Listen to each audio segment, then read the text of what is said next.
I have prepared an Arduino Mega to sniff the communication over the UART between the STM32 board and the PI in this guy.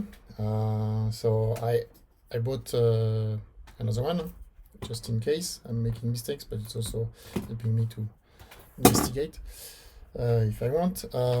Anyway, I'm using this Mega because it's easier to set up, as it has 3 available UARTs in addition to the one which is connected to the UART to USB converter.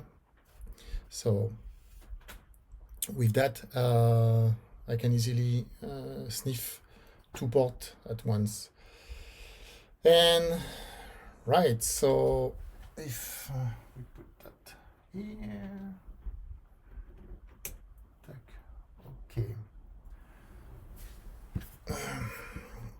This is the ugly sketch which I'm using. Event on UART1 and UART3. Why I didn't use UART2? Simply because I use a pre-made level shifter, and so there are 12 pins, 6 pins each side, and the 2 pins on each sides in the middle are dedicated to the voltage level shifting. So one for the high voltage, the other one for the low voltage. So here 5 volt for the Arduino and 3.3 volt for the PI and the STM32. And therefore the use of this level shifter is easier like that, because the pins for the TXRX on each UART are directly connecting to the UART1 and UART3. That's why I'm not using the UART2 there. Just that's the only reason why. Okay, anyway, so what it does, simply sniffing the events on both UART and then taking that and sending back to the second UART. So if it's coming from the first UART, I'm displaying that, and then I'm sending it to the UART3 and vice versa. There are a few commands here. I just put I command just to make sure it's alive. So it's replaying on I, and it says hello, as you can see. And there are 2 other commands there which are usable to send commands or strings to the other UART. So let's go try that and see if it's smoking or not. Apparently not. Good thing. Okay, so we see here one message from the UART1. It says UART ready. Let's hope that we have something from the UART3 coming.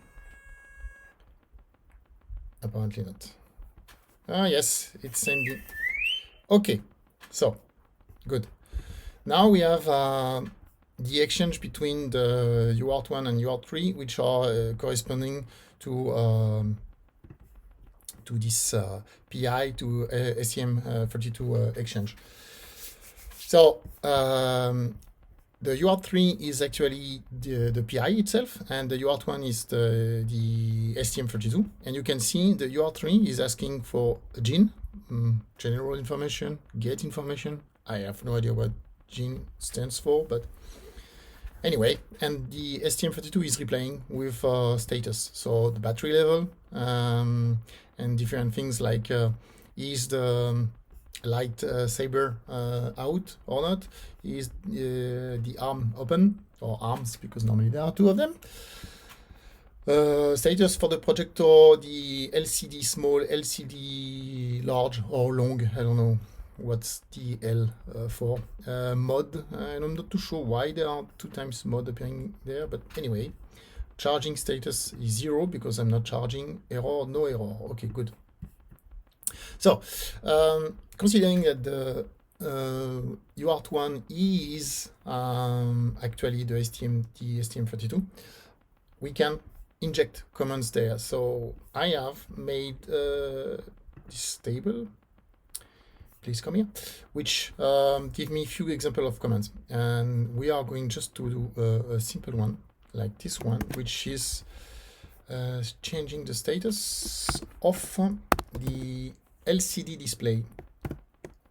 Saying that, poof.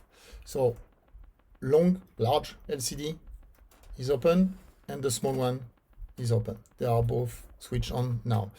If we do send, I have to inject the command first. For example, the small one, set the value to 1, then it goes off. So this is how the PI is communicating to the STM32. We can force also commands to ask the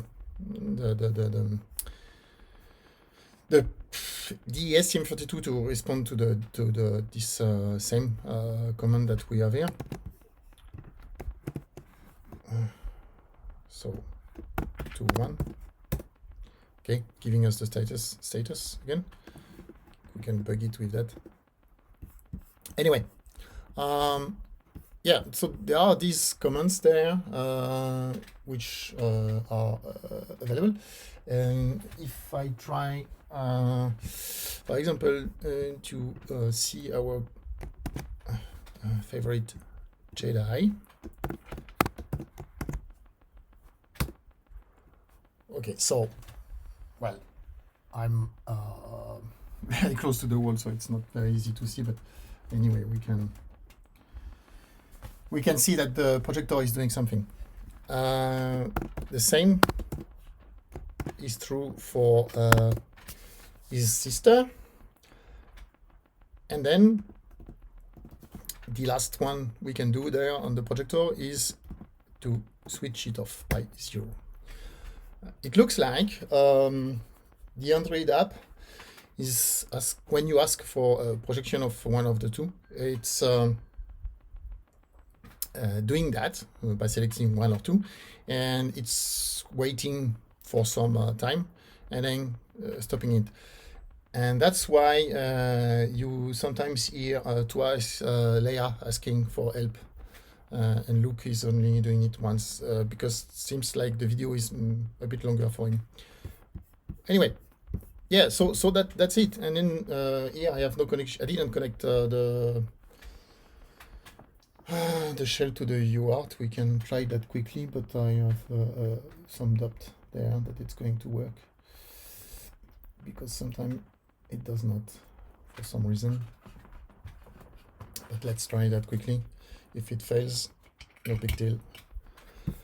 I need to open a terminal there, and yeah, I have a session which was open before, and yeah, normally it's using this UART. Let's see what's happening there. Yes, so we have it here, and that's the same. So here, if we let's have grep ttys, we have the list of UART available, and if we do check grep the com bulb, yeah, this is the application running on the Android, which is controlling the guy, and which is in our interface with the application on the phone. And so it's using the UART2. So here, let's do the same with this LED display. In at home here, I have, so that's the logs, but let's not go there. And we can take this one. And under Android, I found out that I was not very familiar with that, but I found out that you have to use the command print. In poof, they are both on. And if we do the same with this line, okay, poof, they are both off. Yeah, and that's it. So there are a lot of things which we can play with. Opening the arbs, getting the lightsaber up and down, and so on and so on, controlling the LEDs. So yeah, that's it. Now it's about investigating and doing more things. but basically we have access to both of the boards like that, and up to us to find a way to make it even better.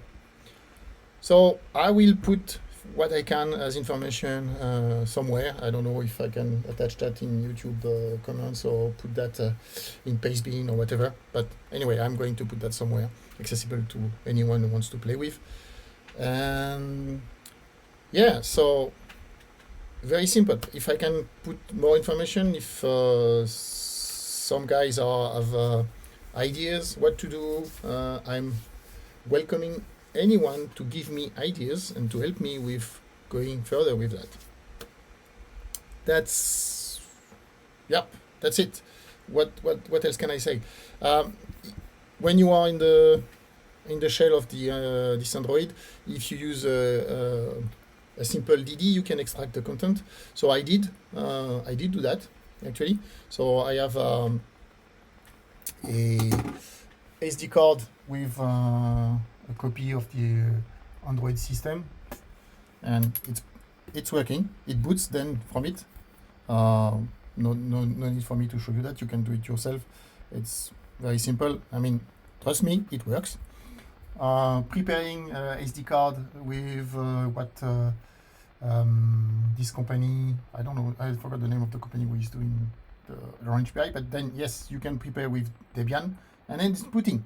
So it's a real complete Orange PI, a real one. Okay, it's not exactly the same because they have changed some of the pinout. Not everything is available, but basically the hardware is mostly the same. So there is a way to go further then. So we could replace Android by Linux and then put our own application and have a bit more fun with this thing. That's it for me. I'm going to dig more, and if I manage to do something and not make smoke out of the guy, then I will post what I can. Enjoy, have fun, and good luck with your investigations.